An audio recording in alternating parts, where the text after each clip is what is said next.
Yeah, do it. Let's do it.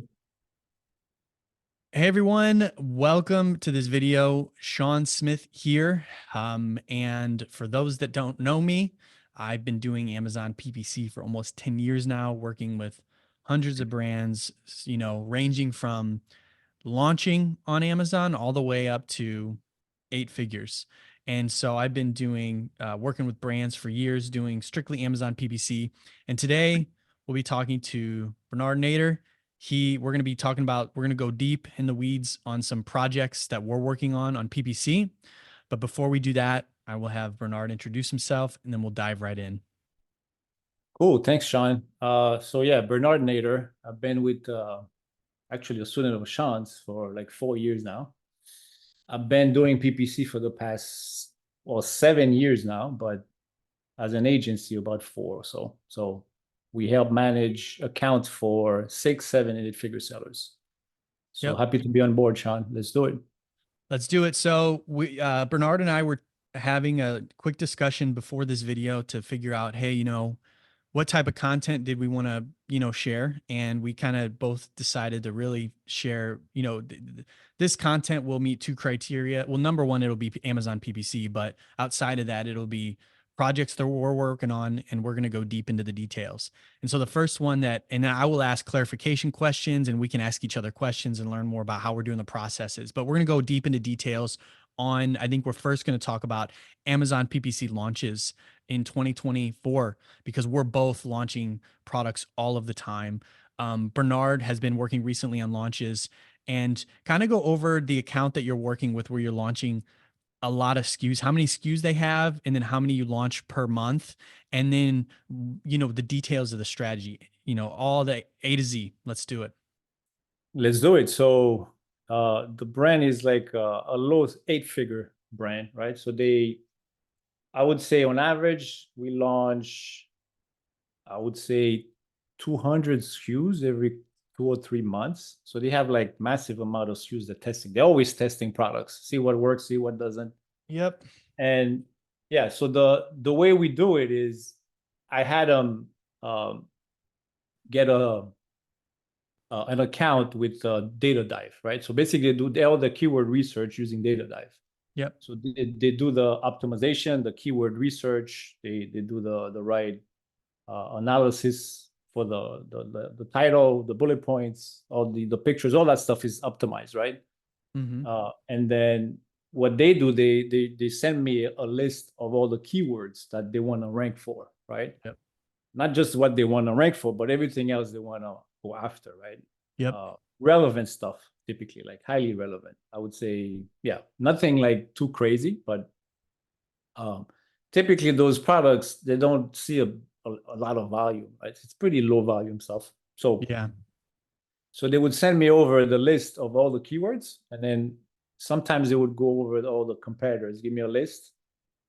We also do our own research as well. So we find competitors to target. We do ASIN targeting. We do phrase, broad, and exact of all the keywords. And we do a lot of variation listings. So the way we do it now is we have one campaign, one ad group, and then per every ad group, we have the top, let's say let's say it's a color or size variation or whatever, right? So we would do like the top 3 variations, right? We would launch with those. And then we would do another campaign where we target specific, let's say, sizes, for example. So that's the way we structure it. Then, of course, ASIN targeting. So that's all we do: broad, phrase exact, and product targeting. That's it. We don't do anything else. So And catch-all campaign. is it, Very important. yeah, yeah. So Very is it important. Yeah. 4 campaigns total on launch? So that would be, it depends, right? We don't, it depends how many keywords we have. We don't go over 10 keywords per campaign. Ah, okay. So So you yeah, guys use restrictions on keywords we per do campaign. maximum of 10. Yeah, maximum 10. And we try to keep the specific variation stuff separate as well, right? So let's say like a large, shirt or whatever would not go under the same black shirt. You would go under a separate campaign for medium black shirt. So, Gotcha. So very. You segmented, yeah. target variation specific keywords. Variation specific, yes. We try So to do you- group them. Yeah. Yeah. So one question I do have is, okay, so let's set it up. So you target variation specific keywords. So you've got your variation specific keywords. Let's say you got small, medium, large, right? Yeah.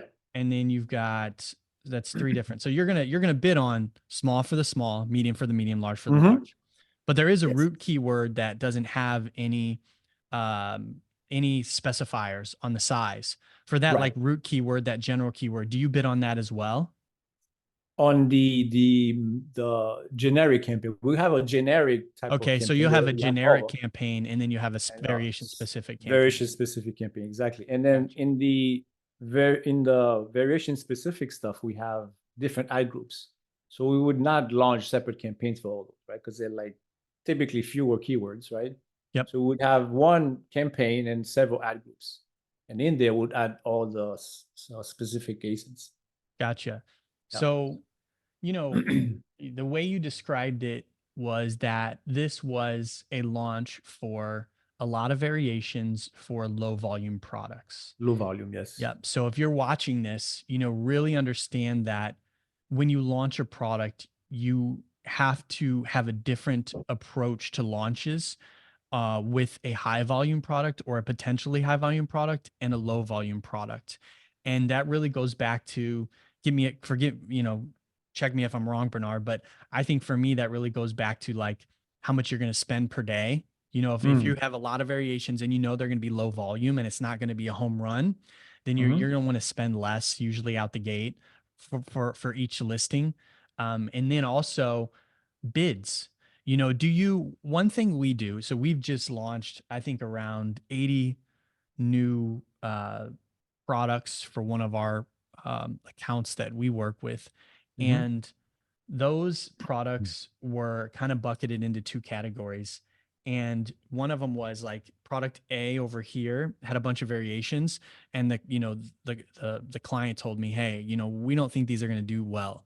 And then they had the group B and they said, we think these are going to do very well.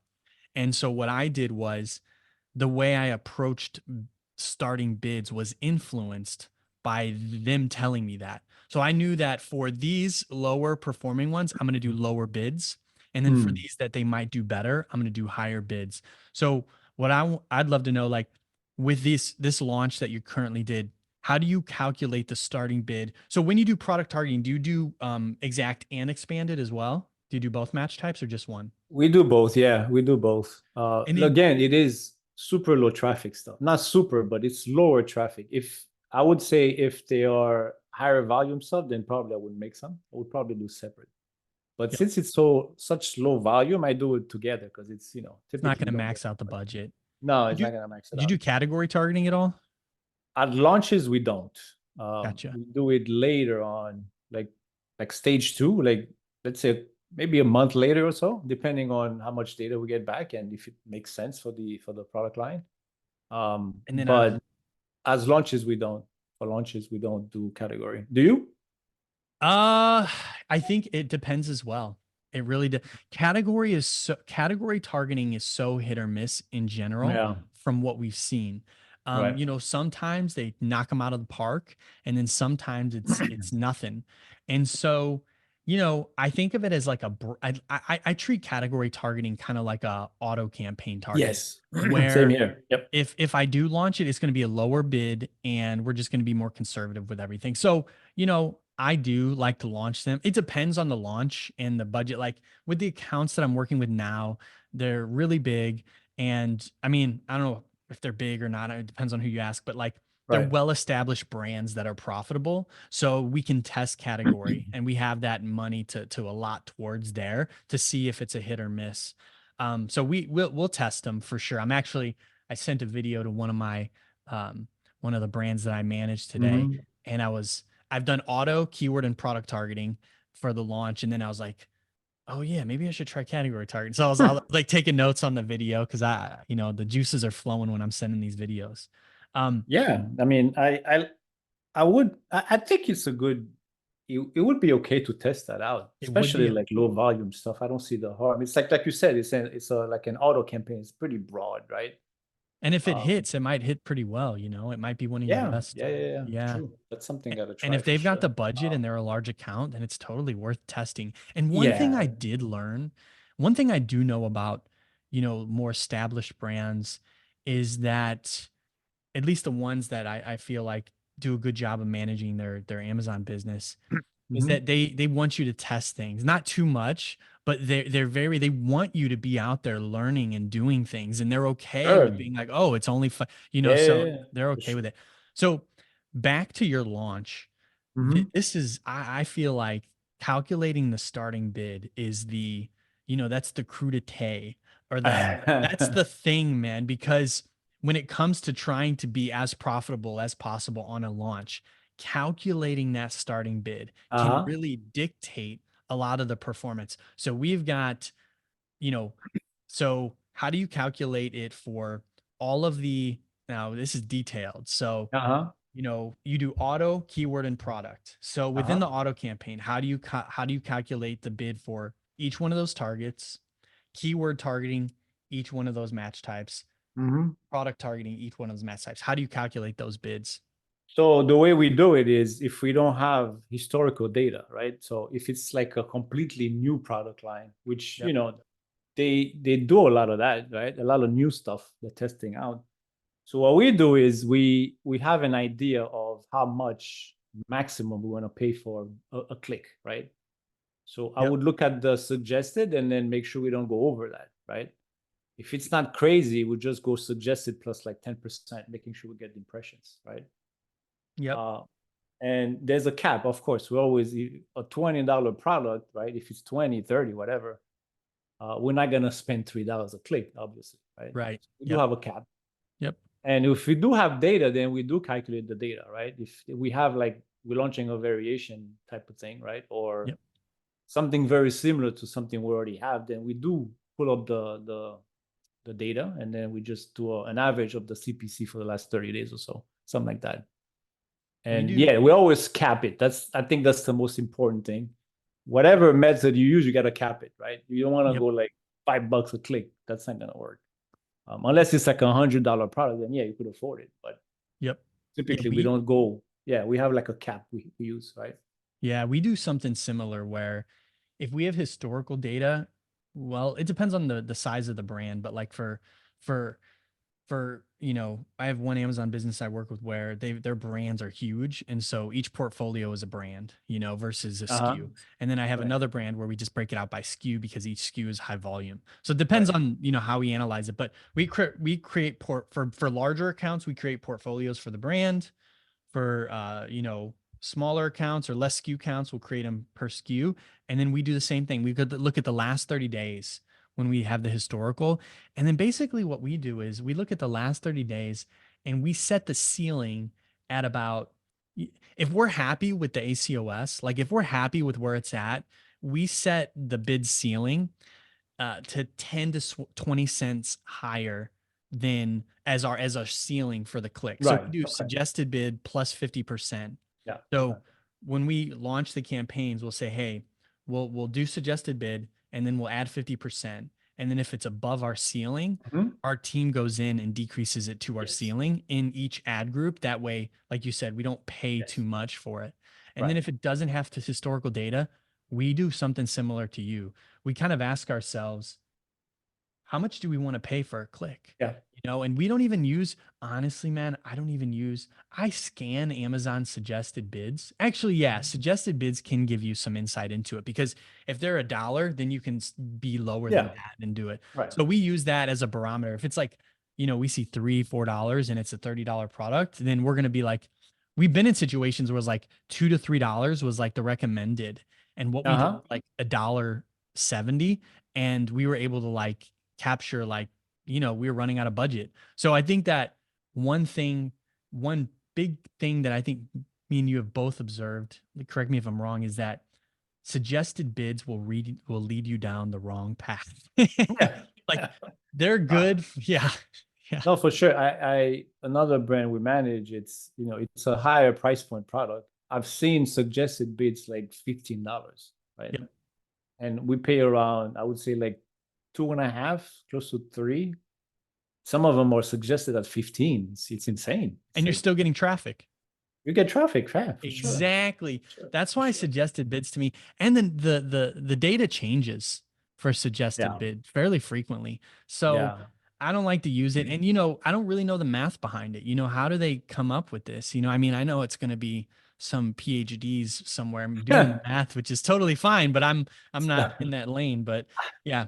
It's mostly AI though, right? It's AI for sure. It's AI, Yeah. machine learning and stuff It's like probably why that. it So changes so frequently. yeah, no, for sure. It's like I think it's good as a baseline. You could look at it, see what they suggest. We do. We look at it. If it's not crazy, we use it because it's easy to scale like that, right? You just use it and you Yep. up it like 20, 30%, whatever you want, right? Yep. Making sure you get traffic and then go down only from there, right? So pretty much. But yeah, I think the most important thing is to cap it for sure, that you don't overspend, Yeah. you know. And then do you have a specific budget you want to spend per day when you do launches? Well, that brand, no. Some brands, yes, but this one is like they just want to test so many things. So we just it's uncapped, really. Yeah. Then again, we don't. It's low volume stuff, so we push as hard as possible, but we never go over budget, anyways. So What do you think the average daily spend is on those on like launches or yeah, on those low volume launches that you're seeing? for all 200 SKUs, ooh, I don't know. I gotta look. But we set each campaign at $20 budgets, and we rarely go over that. So Well, 15, $20 a day yeah, sometimes. yeah, it's under that. It never. I mean, it's rare that it goes over that. It barely. I mean, sometimes we even have to change the bidding strategy to get we put it as fixed because down only sometimes doesn't give us any traffic at all. I've seen that happen. So Yeah. we gotta do fixed, get some juice flowing, and then we go down from there. So sometimes when the traffic is low, Right. you use fixed Yes. bid and then you'll Yes. switch it to down only after that. Yes. Yeah. Yes. It's and sometimes it's like you try everything and we don't get any traffic to it. It's like, it's like maybe it's something with the listing, maybe it's something in there that the algorithm doesn't like, whatever. It just doesn't give us any impressions.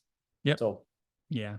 Could be you a search know, volume thing or just that yeah, that product isn't getting any juice they, pretty much. they don't find it relevant anyhow, right? Yep. The algorithm says, oh, I don't want to show this one for some reason, whatever reason that is. Maybe it has like a keyword in there. It's triggered something. It's possible. You don't know. You never know, right? Yeah. Um, so 200 SKUs. That's a lot, man. I can yeah, imagine that it takes some they time to get everything out the door, you know what I mean?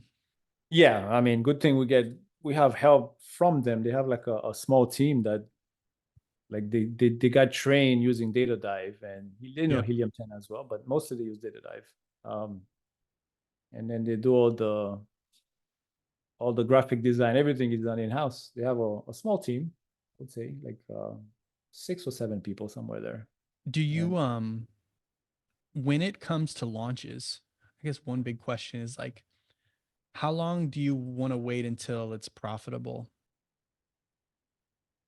well, we're willing to basically go, I would say 2 months. After that, Yeah. you gotta, yeah, it's at least it's gotta start breaking even right at that point. And Yep. then profitable, hopefully by 3 months max, So Yeah. I would say, Yeah. yeah. The launches are, again, it's kind of like low traffic, so it takes longer than typical stuff, right? So we give it about 3 months, I would say. Yeah, 3 months. We've been testing, 1 month. Can we get profitable, month one, you know what I mean? Like or Sure, break that's even month yeah, one. yeah, for And we sure. If you can, yeah, sure. yeah, Um, with one of our new launches, that's where we're at. We're about, I think, 2 months into it, and we're like yeah, 15% margin, which is pretty good after two it's really months. good. That's really good. 2 months in, huh? That's Yep. great. 2 months in. Yeah. He's, he's really good at getting reviews and things like And that. He product selection, that's important too, for sure. I mean, you That's gotta, a big one. I think that's where that one is a whole nother. I mean, it's outside of PPC, but I will say that the people who sell really well are really good at identifying a niche and like knowing how to forecast the performance Hmm. of a product kind of before it hits the market in a Yep. way, like they have a good feel on how things are going to perform. They're just really good at that. Cause yeah, my brands that I work with that are growing, they're really good at staying in their niche, and, they're good at product selection. Hmm. And I think that one thing that a lot of really good sellers do is they know how to divide their time between the different areas of their business. So they don't overspend on one area of the business. So they might be like, over obsess over one area, like conversion rate optimization, when maybe they could talk to their suppliers and decrease their, you know, cost by 30 cents and Uh-huh. save, you know, maybe six figures, you know what I mean? Over a year, something like that. So how to distribute time when you wake up in the morning, I think is important for them. That's kind of like just work, like what I've seen on my end is they know where to put their time, which is really important. Yeah, no, for sure. All the seasoned sellers, they most of them do a good job at that, right? Yep. The ones who don't, they are, yeah, they get in trouble for They get in sure. They trouble. Yeah. they get in trouble because it's getting more complicated to do well on the platform, right? It's more competitive. It's cutthroat right now, right? It's difficult. It It's is not easy difficult. at all, you Yeah. know? Even if they're really good at what they do, like finding the products or making them. We work with a lot of them that actually they are the suppliers as well. They don't order from China or anything. They're Yep. local to the US, right? Yep. So those guys, they are really good at making a great product, but still, it's kind of like yeah, sometimes they don't focus on the right things, right? They go, Yep. like you said, they go on yeah, they want to do more PPC themselves, which is not where they should be spending their time for sure, Yep. right? Um, yeah. Is I wanted to ask you, are you okay with budgets? So this is kind of, I think, a question people ask is like, what if my budget runs out throughout the day and I have a good ACOS? What should I do? I think that's a common question. And I just wanted to hear what you guys do. So what we do is we basically go through the account. We have what we've been doing lately is more like objective optimization, right? So if the objective is profit, we go by ACOS pretty much, right? So we look for whatever ACOS we see that makes the product profitable, and then Yeah. if we do go out of budget on those, we do bump them up. Yeah. Now we don't bump them up by the suggested stuff on Amazon. We gradually move it up and That's see what we how do it too. performs. Yeah, we see a couple of times a week, pretty much 2 to 3 times a week. We look at Gotcha. them and then we adjust, like depending on how much of the budget and how profitable it is, of course, right? Yep. Um, Yeah. Yeah. We but yeah, use Seller Board usually for that. Like we'll look at, seller board, yes. And yep. we do like let's say we do have ranking campaigns as well. We look at them differently. We don't look at Yep. we don't we don't go by ACOS for those because typically we measure conversion rate more than ACOS for those. So Yep. if the conversion rate is doing well, then we would increase the budget. Typically, these have higher ACOS anyways. But Yep. as long as the conversion rate is higher, then it's fine. Then we bump it up as well. Cool. So we look at it different depending on the objective, pretty much, right? Depending So on the objective. So you yeah, basically like you'll have objectives for campaigns and for that product, and then right, based on those objectives is how you and your team right. optimize things. So yeah, so we would not let's say have bid adjustments affecting ACOS or profit campaigns versus like ranking campaigns, right? So we wouldn't adjust them the same way, right? We adjust them depending on different KPIs, right? Yep. Conversion rate being one of the for the ranking one, or top of search percentage, right? If it goes up and then the conversion rate is up, then we would boost up the budget on that. Yep. Yeah. So, but yeah, for ACOS things, we look at them like 3 times a week. So So every if couple of it's days, I would if say. it's Yeah. if it's like a high ACOS and it's a non-ranking campaign, you might just leave it if it's running out of budget. But if it's profitable, Yes. you'll increase it. Right. Yep. So if it's ranking and it's like if the conversion rate is like below what we expect, then we would let it run out of budget.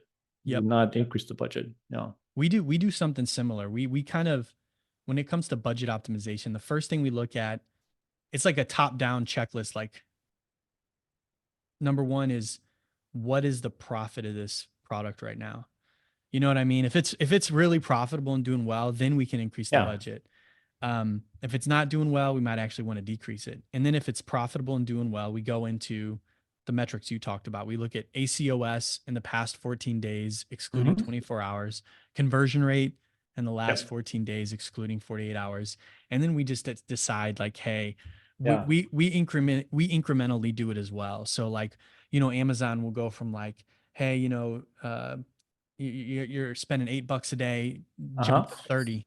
And we're like, no, we're not going to do that. Yeah. Yeah, we did that today where we went from eight to 12. So we just went to $12, added $4, Yeah.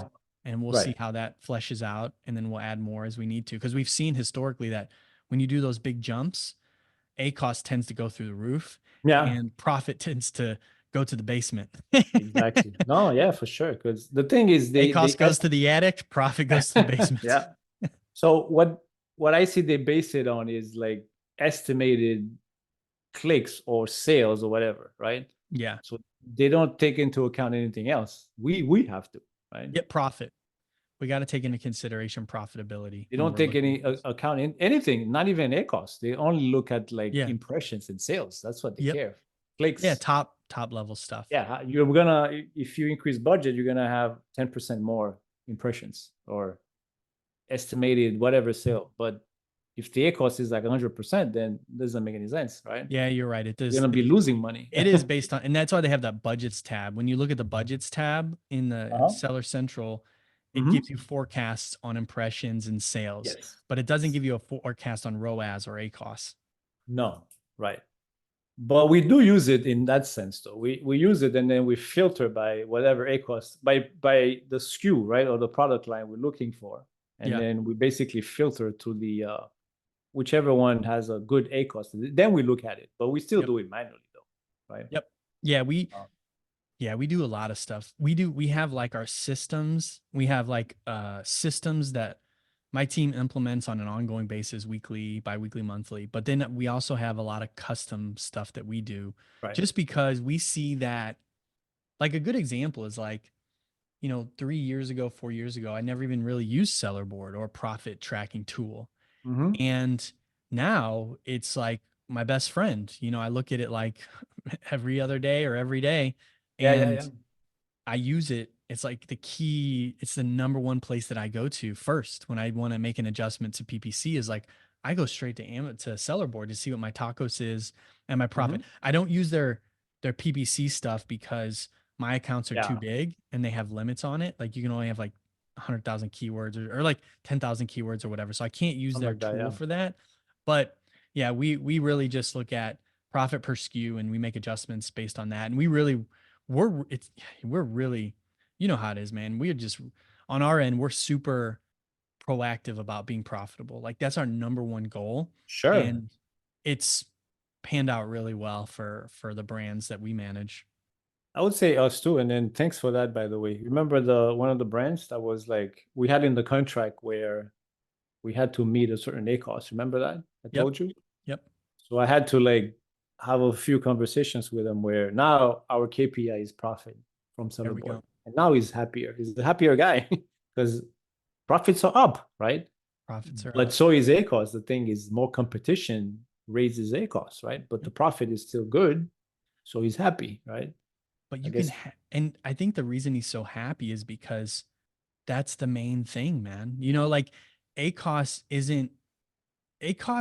only shows you a very small fraction of what's really happening, in my opinion, when you're looking at like your key performance indicators on your business, your Amazon business. And, ACOS is one good data point to look at. But when it comes to doing analysis, it's like, look at sales, orders, and profit first. See how those are operating, and then decide whether or not you need to make adjustments in PPC. I think it's really smart that you put in the contract, and I'm happy that he's happy because you could have I've run these tests. You can have low ACOS campaigns that you just increase budgets for, and then profit goes down because Yeah. you're Yeah, yeah, yeah. cannibalizing. You're Yes. gonna rank for those keywords regardless of the ads at that point, and Yeah. so you're overspending. So when you use profit, it'll it makes them more happier, dude, Yeah. because it shows that you guys have a shared interest in the business and are you're like, hey man, I care about your livelihood because we're looking at profit. You know what I mean? It's that's what pays the bills, right? That's what ACOS pays. doesn't pay any bills. I mean, you gotta make the money to pay bills, right? Yep. But I'm sure you know that some sellers have, they're not into it as we are, right? Yep. So what they hear out there is they hear ACOS is the thing, so they focus on that. Yep. We have to kind of educate them a little bit differently. But yeah, that worked out. Um, yeah, he's happier and I'm happier, so that's good, right? That's really good, man. Like being a, yeah, dude. Like, you know, being happy, like having a happy account that you manage, like client and stuff like that, it's priceless because Yeah, I mean, yeah. yeah, I can't complain. All the sellers I work with, they're pretty good. So Same here, man. Same they're here. pretty We good. got lucky, man. We got lucky. Well, it's trial and error, right? We've been doing this for years, and then Trial and we've error. we've been through some crazy stuff. Like, I mean, I'm sure you have as well. So Yeah, you know how it is. You get some I do crazy know how account, it some is. crazy guy. You know, It's the wild, wild west, man. It is the it's, wild, wild, some are characters for sure. Like they're out there, like very impulsive, right? A lot of them are entrepreneurs, right? They, they do crazy all things. flavors of them. You know what I'm saying? Hmm. Lots of flavors out there. For sure, for sure. Yeah. Cool. All right. Well, I think that was probably like 30, 35 minutes. I think that's good. What do you think, Bernard? Do you think that's good? I think we Yeah, got that's good. it's good. That's good. Cool. Yeah. All I right. think Well, we guys, thank you so much for watching this video. Bernard, if people want to contact you, how should they reach you? So you could find me on Facebook. You could send me an email at ben@ppcmaestro.com or LinkedIn as well. So Bernard Nader or PPC Maestro, either way. Awesome. Yeah. Yeah. Reach out to Bernard. And then yeah, hope you guys enjoyed the content. Until next time.